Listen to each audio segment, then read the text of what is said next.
something that was so horrific in our history that it's hard for us to even conceptualize and deal with. The more I try to think about it, the more I turn to the writers of the Jewish Holocaust, on how to figure out how to deal with this humanity that is part of our history. There's sort of a little bit of a denial on it, sort of like alcoholics. We don't want to deny we have a problem, so we have to. And I think of books like Hannah Arendt's The Banality of Evil. How regular citizens could be so torturous to their fellow human beings. And I hope today, as we leave, that we will look at Silas Soule's grave there. It's the only grave with a little decoration on it there. Here is the cemetery. Pass by and thank him for having the courage to not fire upon the women's church. And also, again, disobeying orders, daring, as the sisters of Loretto used to teach me, question authority. They dared to question authority, and Silas lost his life over it. And on behalf of the grateful citizenry of Denver, I welcome you to this site, this sacred site, made sacred by the sacrifice of people like Silas Soule. I know we're going to take a lot away from this, as we do every year when we come here and spend the whole day reflecting upon this day in our history. Thank you for being here, and let's proceed.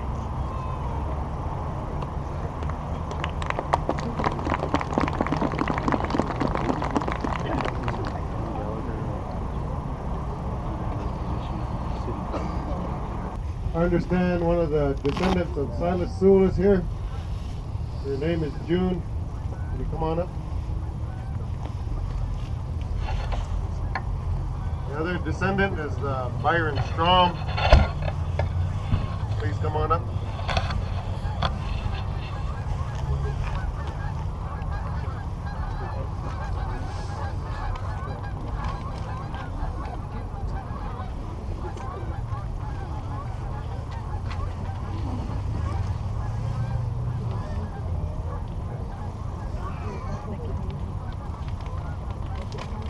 Byron Strom, are you in the crowd? He's going to be making his way over.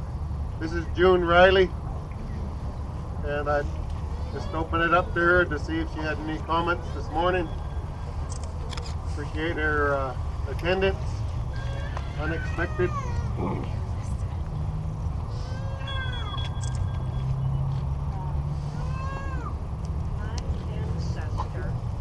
Was a brother to Silas's ancestor.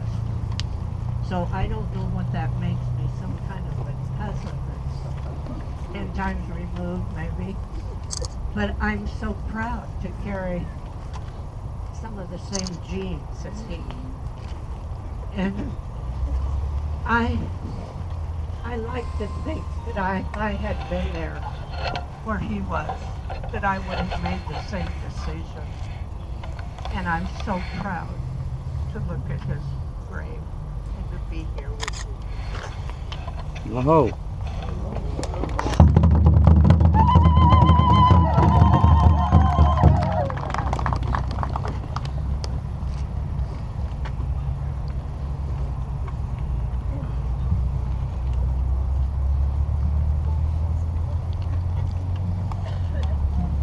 Those of you just arriving, we have ceremonial people over here willing to paint. Any walkers, runners still arriving? Am I right here? Tell everybody good morning again. Paviwana. We've had prayer this morning. We've had blessing. Welcome everybody to this final day of our Sand Creek Massacre Spiritual Healing Run. This morning is dedicated to Silas Soule, Joel Cramer. They didn't fire, along with their regiments, didn't fire. on our people at Sand Creek on November 29th, 1864. Very possible if they did fire, many of us wouldn't be here. They may have taken the whole camp. They have wiped out the whole camp.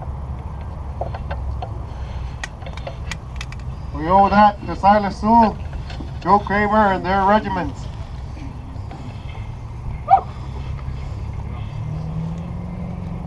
But even more so,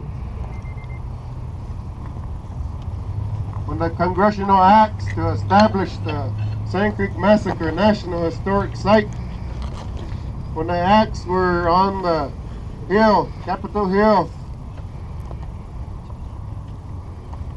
being considered for vote, there was quite a bit of opposition. Looked like the bill wasn't going to pass.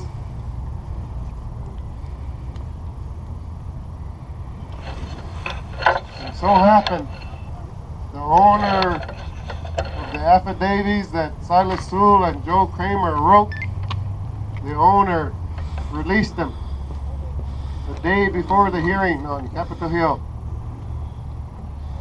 David Hollis, as you seen him earlier, he hand carried the letters to the hearing to Senator Ben, the former Senator Ben Nighthorse Campbell. Read them off in the hearing.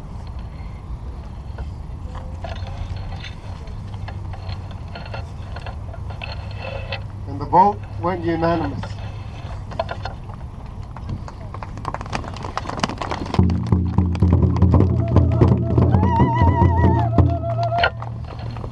Now we have the Sand Creek Massacre National Historic Site to memorialize our ancestors and what happened there in perpetuity.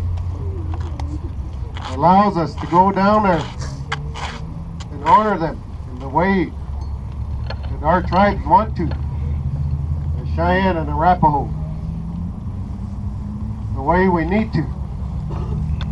Take care of our old people. The bill allows us to bury remains that are out there, still out there. We just learned of another scalp, other items. They need to be buried, taken care of properly, respectfully. And that's what we've been doing. The site is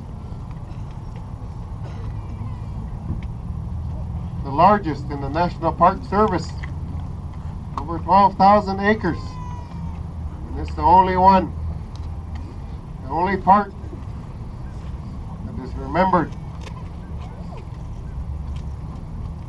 for a massacre.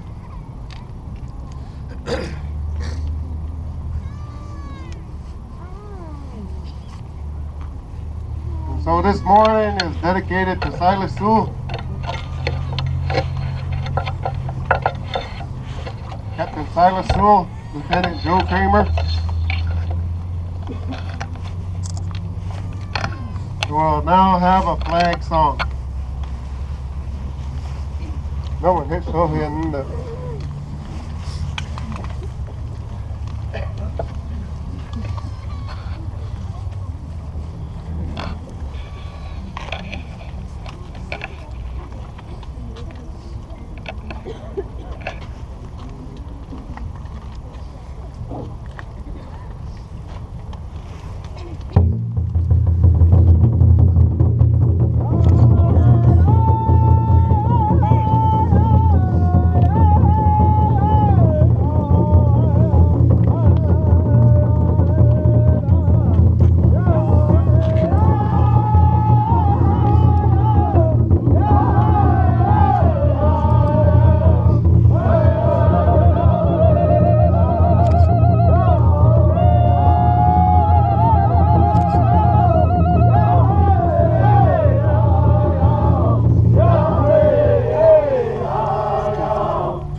That was the Northern Cheyenne drum group. They sang an older flag song. They also sang the Bernie flag song, and then they sang on the end there the Southern Cheyenne flag song. Sing that song, those songs were on behalf of Silas Soule.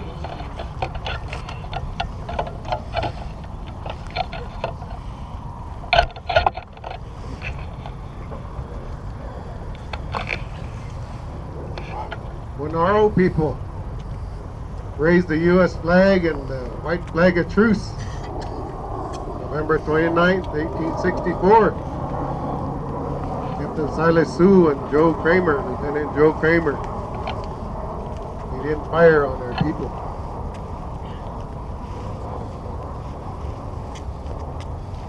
At this time, we'll have a Veterans Memorial song by the Northern Arapaho Drum.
thank the singers, thank the drum group.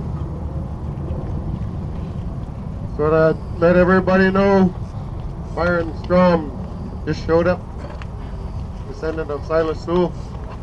Good morning.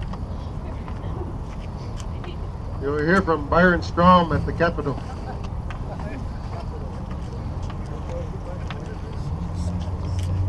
Silas Soule's grave marker is just to the left over here.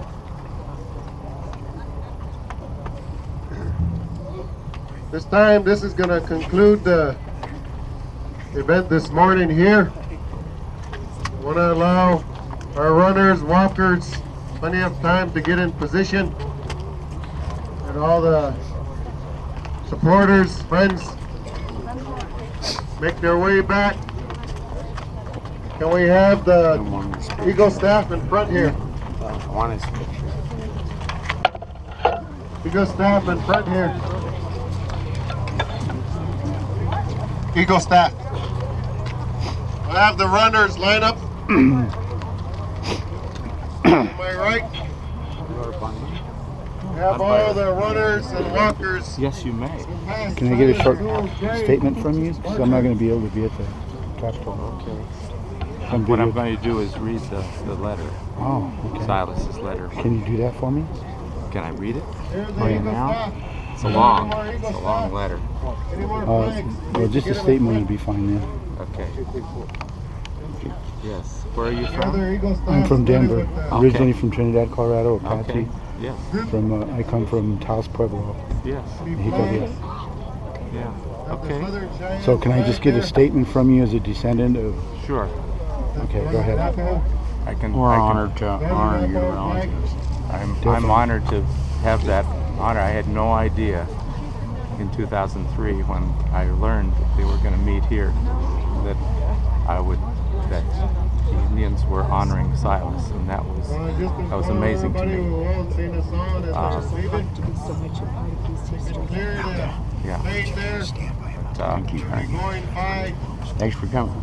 Well, thank you very much for allowing us to be a part of this. Yeah, that's right. Just a word about my connection to Silas. He didn't have any children, but I was his brother's. That is, his brother was my great-grandfather. So he's my great-great-uncle. So that's how I'm connected.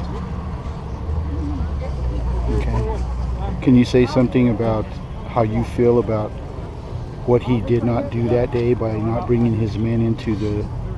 Yes.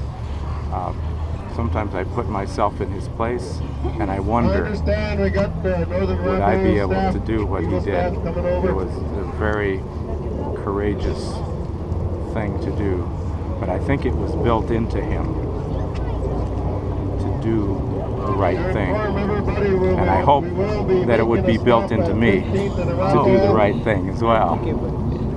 Well, it was, you know, at the moment that he was in, when that was all transpiring around him, Yes. to make that call for those that were under his command. under his command, right? You know, to say we're not going to go in there. We're not going to do it. And that was a courageous thing. Absolutely.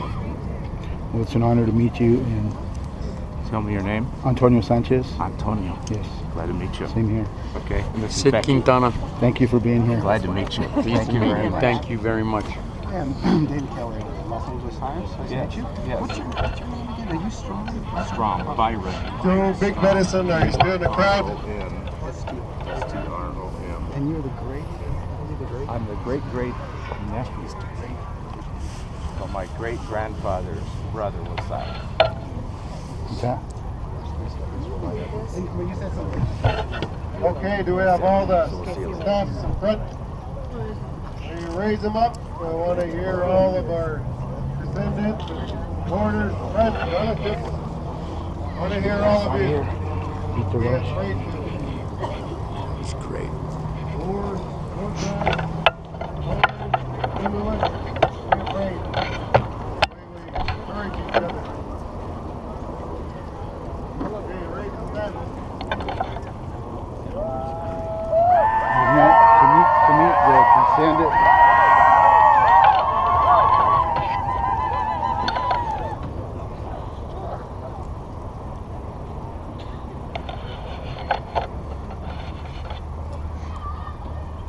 walk away.